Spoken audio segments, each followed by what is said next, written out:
Nous avons encore aujourd'hui l'opportunité de pouvoir communiquer, de pouvoir nous disposer pour écouter, pour être instruits des choses qui ont le pouvoir de nous changer, de nous sauver. Et ça, c'est une faveur qui nous a été donnée par le Très-Haut, lui qui est patient et qui, dans sa patience, voudrait que nous soyons sauvés et que nous parvenions à la connaissance de la vérité. Nous lui rendons donc infiniment grâce et nous vous saluons à vous, vous qui nous écoutez là où vous êtes.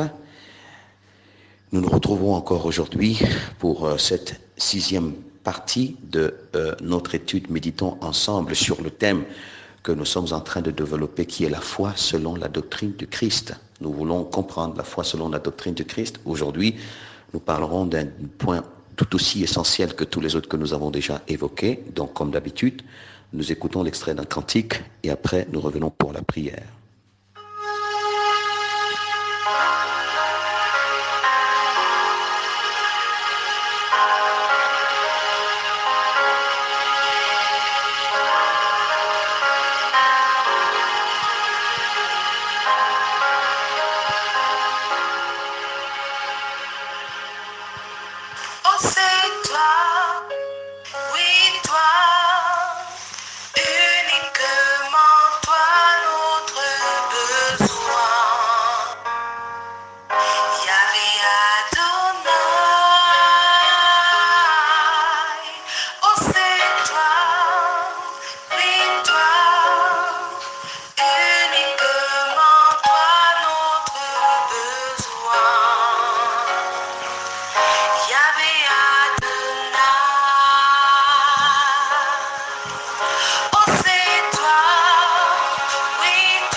Béni sois-tu, toi, le Dieu très haut, Père éternel, qui nous accorde encore en ce moment l'opportunité de nous disposer pour te chercher, afin que tu te laisses trouver par nous, Seigneur. Merci, Seigneur, de nous disposer ainsi. Nous avons besoin de toi, oui, nous avons besoin de toi, toi la véritable richesse, Toi, la véritable sagesse, l'inestimable bonheur. Toi, Yahvé, qui nous a mis dans nos corps afin que nous puissions travailler en vue de paraître devant toi saint et irréprochable, car il nous arrivera de laisser ces corps et tout ce que nous disposons ici sur cette terre au jour où le temps de notre résidence temporaire arrivera à sa fin. Nous voulons donc comprendre la foi selon la doctrine de ton Fils afin que nous puissions marcher sur le chemin de cette foi et ne plus nous laisser entraîner, Seigneur, dans l'erreur de la doctrine des hommes. Béni sois-tu pour ces moments. Donne encore ton intelligence et ta sagesse pour que tout ce qui sera dit, qui vient de toi, puisse nous éclairer et nous édifier davantage. Dans ton Fils, le Christ glorifié. Amen. Bien, nous allons aujourd'hui, nous disons que c'est une notion davantage capitale parce que sans la foi, il est impossible d'être agréable à Yahvé. Sans la foi, il est impossible d'être sauvé. Vous comprenez que toute l'histoire de la spiritualité commence par la foi. Si la foi est faussée, toute l'histoire de la spiritualité est faussée. Toute l'histoire est faussée. Toute l'histoire. Donc il est nécessaire d'éprouver sa compréhension à la lumière de la vérité. Et nous, notre devoir, c'est de ne pas vous annoncer un raisonnement, ne pas vous annoncer une spéculation, une agitation intellectuelle, mais c'est de vous parler selon la doctrine du Christ, non pas la doctrine d'un homme. Et il est bon pour nous de comprendre ces choses. Elles sont fondamentales. Alors aujourd'hui, nous entrerons dans la définition de la foi selon les Écritures. Non pas selon un livre quelconque, mais selon les Écritures. La pensée de Yahvé. Et il est important de comprendre une chose, c'est que le royaume du Christ, qui est le pays du Christ, la patrie du Christ, de là où il vient, ce royaume a un lexique qui est différent de celui du royaume des hommes sur la terre. Parce que le lexique des hommes sur la terre est d'une autre inspiration, qui n'est pas du royaume. Donc dans le royaume du Christ, on a une définition des mots, des choses totalement opposées à celle des hommes sur la terre. C'est pourquoi d'ailleurs les désirs de la chair sont contraires à ceux de l'esprit. Parce que les désirs de l'esprit doivent être inspirés de la compréhension du royaume. Mais les désirs de la chair, eux, ils sont inspirés du monde. Vous voyez? Or, le monde a un prince. Le prince de ce monde, c'est Satan. Et le Christ dit, ce prince de ce monde vient, il n'a rien à moi. Il n'a rien à moi. Son orientation, sa pensée, son fond n'a rien à moi. Et son monde absolument n'a rien à moi. Donc, nous revenons à la définition de la foi selon la doctrine du Christ. Alors, nous lisons Hébreux chapitre 11, verset 1. Hébreux chapitre 11, verset 1. Hébreux chapitre 11, verset 1. C'est quoi la foi selon la doctrine du Christ, selon le lexique du royaume, selon la pensée, selon l'esprit. Et c'est pourquoi, si vous allez vers les Écritures, et si ce n'est pas l'esprit du Créateur qui vous instruit, mais c'est l'esprit d'un autre qui vous instruira. Souvenez-vous très bien que c'est par les paroles du Créateur, de Yahvé, que Satan a trompé Ève. Il a utilisé les paroles du Créateur. Donc on peut utiliser les écrits pour égarer le peuple, pour conduire le peuple dans la Bible. Et le peuple est d'accord, il croit même qu'il marche dans la vérité. Pourtant, il est guidé par le prince de la ruse. Voyez-vous? C'est pourquoi il est nécessaire de supplier le Dieu unique et véritable, de lui donner, de nous accorder la faveur de comprendre ce qu'il dit selon lui et non selon les hommes. C'est important. Hébreux chapitre 11, verset 1. Or, la foi est une ferme assurance des choses qu'on espère, une démonstration de celles qu'on ne voit pas. Or, la foi, il y a des milliards de foi, mais la foi, celle-là qui vient de ce qu'on entend qui vient de la parole du Christ, la foi qui vient de la doctrine du Christ, la foi selon le royaume du Christ. Cette foi-là, la foi est une ferme assurance des choses qu'on espère, une démonstration de celles qu'on ne voit pas, dont la foi a une assurance ferme des choses qu'elle espère. La foi espère en des choses. Et par rapport à ces choses, elle a une ferme assurance. C'est quoi ces choses que la foi espère? La foi qui vient du Christ, la foi qui vient de la doctrine du Christ. Allons-y lire Colossiens chapitre 3, du verset 1 au verset 3. Colossiens, l'épître de Paul aux Colossiens chapitre 3, du verset 1 au verset 3. Voici ce qui est dit. Paul dit, il s'adresse aux Colossiens, ceux qui ont reçu la foi, comme nous l'avons lu la dernière fois dans le premier chapitre de Colossiens. Colossiens chapitre 3 du verset 1 à 3. Si donc vous êtes ressuscités avec Christ, cherchez les choses d'en haut, où Christ est assis à la droite de Dieu. Verset 2. Attachez-vous aux choses d'en haut et non à celles qui sont sur la terre, car vous êtes morts et votre vie est cachée avec Christ en Dieu. Si donc, il pose une condition, je ne m'adresse pas à tout le monde, je m'adresse seulement à ceux qui sont concernés par ce que je dis. Si donc vous avez connu l'expérience de la résurrection avec le Christ, si donc votre esprit est passé de la mort à la vie, alors à vous je parle, parce que si ce n'est pas le cas, ce que je vais dire est une folie, vous n'allez pas le comprendre. Alors si vous êtes ressuscité avec Christ, à vous là je m'adresse, cherchez les choses d'en haut, là où Christ est assis à la droite de Dieu, le royaume. Attachez-vous aux choses d'en haut et non à celles qui sont sur la terre. Il précise donc que les choses qu'il faut chercher pour ceux qui sont ressuscités avec Christ, ce sont les choses d'en haut et non celles qui sont sur la terre. Ça veut dire que la quête de la foi est une ferme assurance des choses qu'on espère. Les choses que la foi espère, ce sont les choses d'en haut. Et par rapport à ces choses, elle a une assurance ferme. Et non les choses de la terre, dont la foi qui vient de la doctrine du Christ espère aux choses d'en haut et non celles qui sont sur la terre. Ça, c'est selon ce passage. Mais cela ne concerne que ceux qui ont connu l'expérience de la résurrection, c'est-à-dire des esprits passés de la mort à la vie, conscients de ce pourquoi ils sont sur la terre, des esprits conscients qui sont en résidence temporaire, des esprits conscients qui ont un domicile céleste qui les attend, des esprits conscients que pendant la résidence temporaire, ils doivent travailler pour paraître devant Dieu saint et irréprochable et qu'ils les seront tout. Cela, il dit donc, cherchez les choses d'en haut, là où Christ est assis à la droite de Dieu. Attachez-vous aux choses d'en haut et non à celles qui sont sur la terre. Donc, la question à laquelle nous répondons, c'est, on a dit dans la définition, la foi est une ferme assurance des choses qu'on espère. Et nous, la question c'est, quelles sont ces choses à laquelle la foi, quelles sont ces choses que la foi espère? La foi qui vient de la doctrine de Christ. Et les Écritures nous disent dans Colossiens que ces choses, ce sont les choses d'en haut, en précisant que ce ne sont pas les choses de la terre. Donc la foi qui vient de la doctrine du Christ espère aux choses d'en haut et non celles qui sont sur la terre. C'est quoi donc les choses d'en haut à laquelle la foi qui vient du Christ fixe son assurance? Romains chapitre 8, là nous sommes là dans la doctrine du Christ.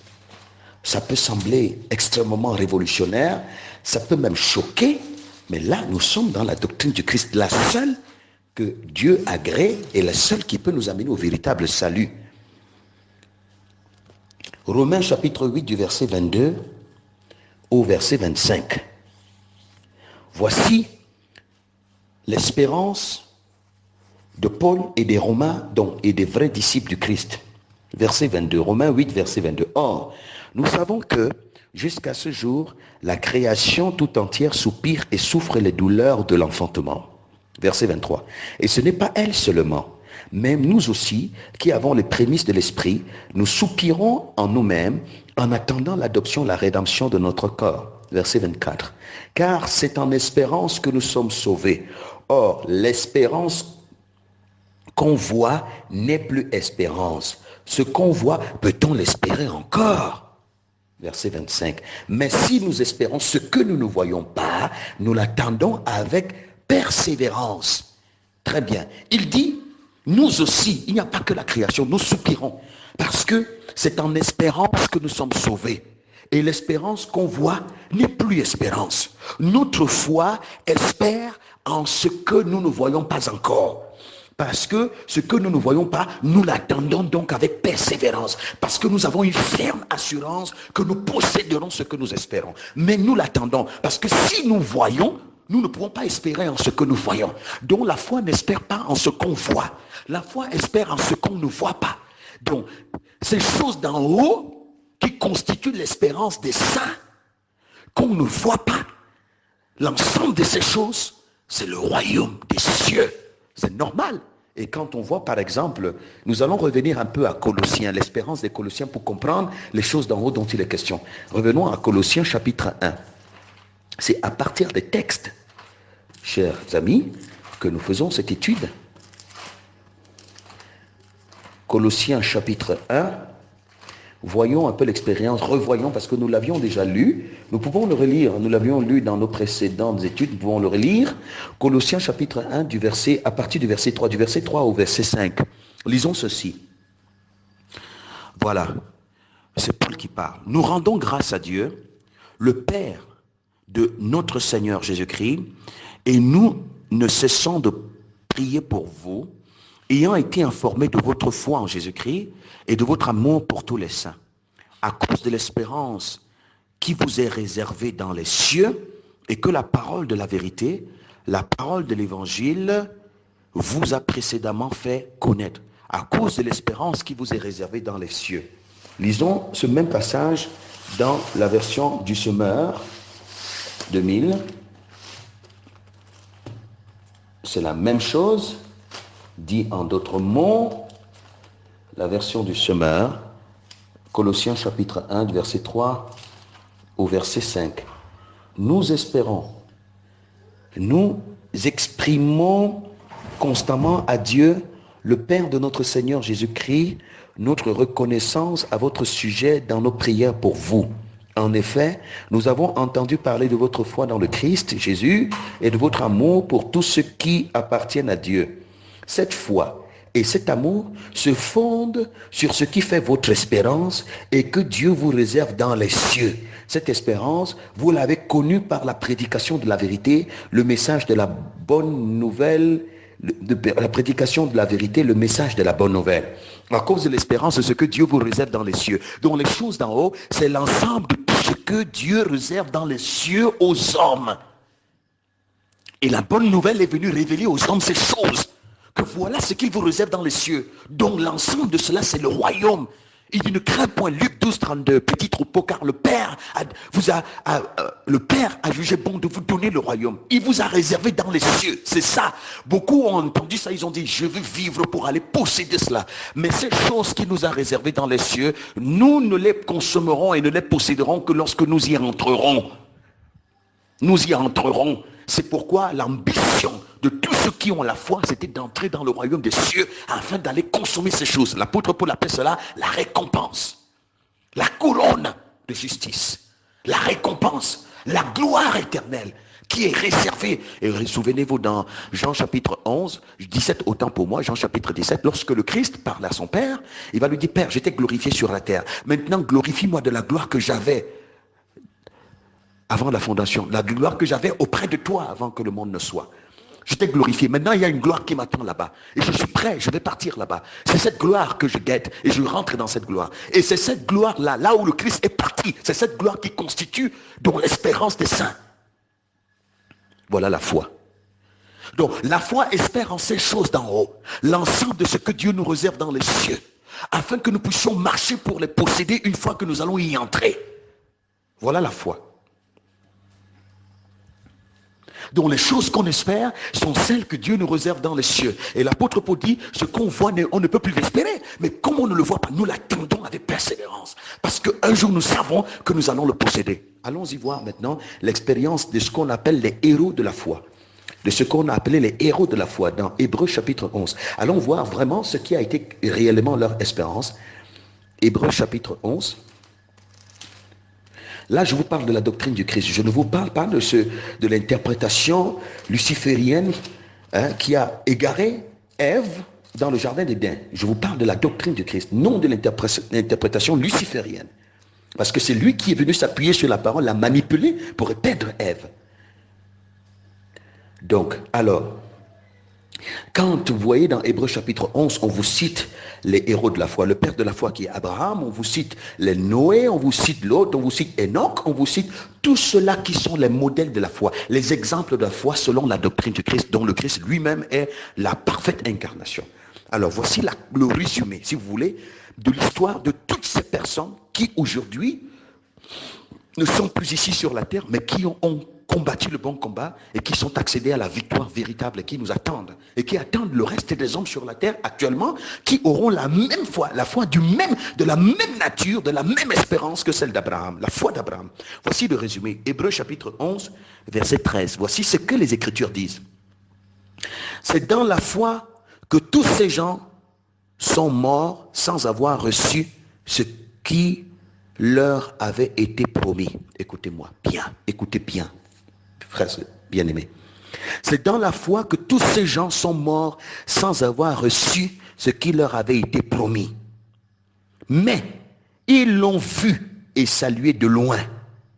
Ils ont reconnu qu'ils étaient eux-mêmes étrangers et voyageurs sur la terre. 14. Ceux qui parlent ainsi montrent clairement qu'ils recherchent une patrie. 15. En effet, s'ils avaient eu la nostalgie de celle dont ils étaient sortis, ils auraient eu l'occasion d'y retourner. 16. En fait, c'est une meilleure patrie qu'ils désirent, c'est-à-dire la patrie céleste. Aussi Dieu n'a pas honte d'être appelé leur Dieu et il leur a préparé une cité. Donc, ces gens ont tous, ils ont tous, je veux dire, ils n'ont pas reçu ce qui leur avait été promis, mais ils l'ont salué de loin. Et ces gens-là qui vivent comme ça montrent donc qu'ils sont des étrangers et des voyageurs sur la terre, parce qu'ils sont à la recherche d'une patrie. Et la patrie à laquelle ils sont à la recherche, c'est la patrie céleste. Et s'ils avaient eu la nostalgie de celle de laquelle ils s'étaient sortis, c'est-à-dire la patrie terrestre, ils auraient eu l'occasion d'y retourner. Les valeurs de la terre.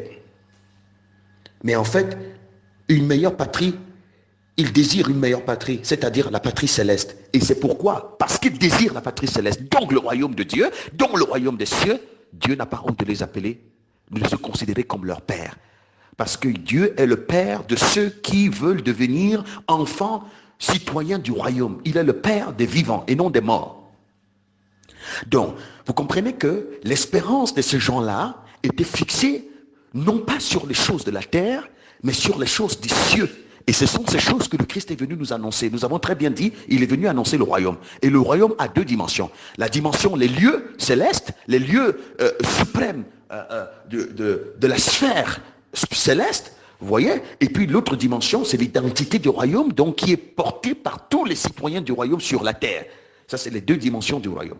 Et donc la foi est une ferme assurance des choses qu'on espère, une démonstration de celles qu'on ne voit pas. Nous comprendrons ce que ça veut dire, une démonstration de celles qu'on ne voit pas. Donc la foi espère au royaume. L'espérance de la foi, c'est le royaume. C'est pourquoi la foi ne possède pas encore le royaume. Je veux dire, n'est pas encore la foi, on n'est pas encore entré dans le royaume. On peut porter l'identité du royaume, mais on n'y est pas encore. On n'est pas encore entré dans le royaume. Mais cette identité, c'est elle qui nous qualifie pour y entrer. Donc l'espérance, ce que la foi cherche, la conquête de la foi qui vient de la doctrine du Christ, c'est le royaume. Et ce royaume-là, il est à venir. Ce royaume-là, c'est là où mon esprit veut entrer à la fin de son séjour terrestre. C'est ça la foi. Donc la foi est une ferme. C'est pourquoi vous allez comprendre que le Christ pouvait dire à ses disciples, il dit, cherchez premièrement le royaume. Donc la foi cherche premièrement le royaume de Dieu et sa justice. La manière juste, la manière de vivre qui lui plaît. Et le reste accompagne la foi.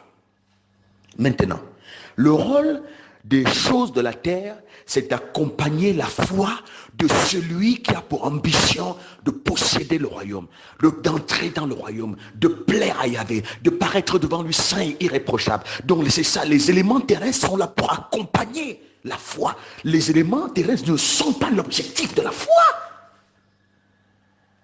Les éléments terrestres ne sont pas l'espérance de la foi. Les choses de la terre, ce n'est pas l'espérance de la foi. La foi n'espère pas aux choses qu'on voit. La foi espère aux choses qu'on ne voit pas. Parce que ce qu'on voit, on ne peut plus l'espérer. Or, la foi est une ferme assurance de ce qu'on espère. Donc la foi me garde dans la conviction que le royaume c'est pour moi. La foi, c'est me garde tous les jours dans la conviction que le royaume je vais y entrer. La foi me garde dans la conviction que le Père m'a destiné à ce royaume. La foi me garde dans la conscience que je suis héritier de ce royaume. La foi me garde dans la conviction que je suis destiné à entrer dans ce royaume. La foi me garde dans cette conviction, dans cette assurance tous les jours jusqu'au dernier jour. Voilà la foi. C'est pourquoi lorsque j'entre, je n'ai plus besoin de foi. Parce que la foi a joué son rôle, c'est fini. La foi, c'est pour me permettre de tenir pendant que je suis sur la terre. Mais dès que j'ai fini mon séjour, j'entre, j'ai fini. Ma foi est accomplie. il n'y a plus de foi. Voyez, parce que j'ai obtenu ce que j'espérais. Une fois que je suis rentré, j'ai donc obtenu ce que j'espérais. Je n'ai plus besoin de la foi. La foi, c'est fini. J'ai besoin de la foi ici. Parce que je dois avoir la foi pour ce que j'espère et que je ne possède pas encore. Mais comme l'apôtre Paul a dit, ce que nous sommes sauvés en espérance. Parce que ce qu'on voit, on ne peut plus l'espérer. Mais nous espérons notre héritage d'en haut. Mais nous ne l'avons pas encore. Mais c'est pourquoi nous avons l'assurance que nous le posséderons. Et nous marchons donc dans cette assurance-là. Vous comprenez? Maintenant, la foi est une démonstration de celle qu'on ne voit pas. La foi est une ferme assurance des choses qu'on espère, une démonstration de celle qu'on ne voit pas. Qu'est-ce que cela veut dire? Cela veut dire que j'ai entendu la parole du Christ qui m'annonce le royaume. Il m'annonce la patrie céleste. Il m'annonce sa patrie à lui. Et il me dit, il part me préparer une place. Je crois en ces paroles. J'adhère à ce projet. Je comprends donc que je suis un esprit, un souffle dans un corps et qu'il y avait m'a mis dans ce corps pour me destiner à un domicile céleste et que c'est surtout pour ça que je dois vivre dans le but d'aller posséder mon domicile céleste pour entrer dans mon héritage éternel. Bien, j'adhère au projet de Yahvé. J'adhère à la parole du Christ. Maintenant, ce qui va montrer que j'ai adhéré, c'est quoi? Je comprends moi-même que pour que j'entre dans le royaume là, pour que je puisse posséder ce royaume là, il faut que sur cette terre, je manifeste la vie, je porte l'identité du royaume. Parce que si je ne porte pas l'identité du royaume sur la terre, quand je partirai de la terre, les portes du royaume seront fermées. Parce que c'est l'identité du royaume sur la terre que je porte qui est le visa qui me permettra d'entrer dans le royaume. Donc le visa pour entrer dans le royaume, on l'obtient sur la terre. Une fois qu'on est parti, on est sorti de la terre, il n'y a plus de visa. Tu as ton visa avec toi. Et ce visa, c'est la nature du Christ. C'est l'identité du Christ. C'est la vie du Christ. Donc, celui qui croit, qui veut entrer dans le royaume, démontre cet engagement, ce vouloir d'entrer dans le royaume en manifestant sur cette terre une vie qui plaît au Seigneur. Celui qui ne mène pas une vie qui plaît au Seigneur montre qu'il ne croit pas. Donc la démonstration de mon engagement à vouloir posséder le royaume s'exprime par le fait que sur cette terre, je veux vivre comme le Christ lui-même a vécu. Donc l'identité du royaume qu'un homme porte ici est la démonstration que lui, il est citoyen du royaume. Comme nous avons pris l'image d'un Camerounais aux États-Unis. Quand vous voyez sa façon de vivre, il démontre par son langage, par son lexique, par son accent, par ses choix, par ses orientations. Il démontre aux États-Unis qu'il est Camerounais. Pourtant, il n'est pas en terre du Cameroun. Il le démontre. Donc, ce qui démontre qu'il est Camerounais et qu'il vit dans l'espérance de rentrer dans son pays, c'est sa façon de vivre. Quand tu vois sa façon de vivre, tu dis, voici un bon Camerounais. Et quand il vit là, tu sens que ce monsieur est attaché à son pays. Il veut seulement rentrer dans son pays. Donc la démonstration, sa vie est la démonstration claire de son espérance. Donc, pour dire ceci, que la démonstration de parce que j'ai la foi, c'est-à-dire parce que je veux vivre pour entrer dans le royaume, je manifeste ici une vie qui montre que c'est le choix que j'ai fait. Et cette vie qui montre que c'est le choix que j'ai fait, c'est la vie du Christ. Et la vie du Christ, c'est l'identité du royaume.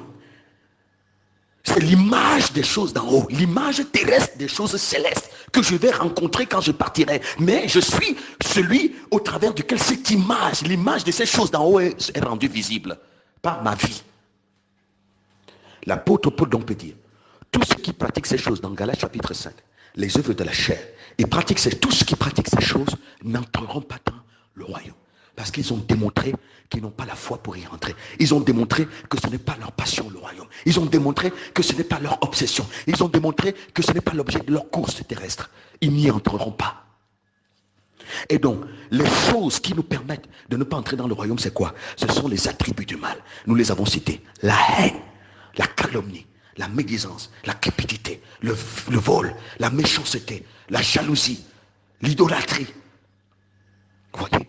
L'idolâtrie, les convoitises charnelles, les passions charnelles, l'impureté, la débauche, l'iniquité sous toutes ses formes. Voilà ces choses qui sont accrochées à mon souffle. Et ces choses-là, et cette nature-là est accrochée à mon esprit, à l'intérieur de moi. C'est mon esprit et qui s'exprime dans mon caractère au quotidien. Alors, comment je peux vivre, moi, dans la haine? Je peux vivre dans le manque de pardon. Je peux vivre dans les jalousies. Je peux vivre dans les animosités. Je peux manifester je peux passé toute ma vie à courir après les choses de la terre. Je me définis, je me cherche à me valoriser après les éléments de la poussière. Je passe ma vie à vivre dans les impuretés. Et je dis que je suis sauvé, je suis enfant de Dieu. Mais sur la base de quoi? La démonstration de ma vie montre clairement que je n'ai pas la foi.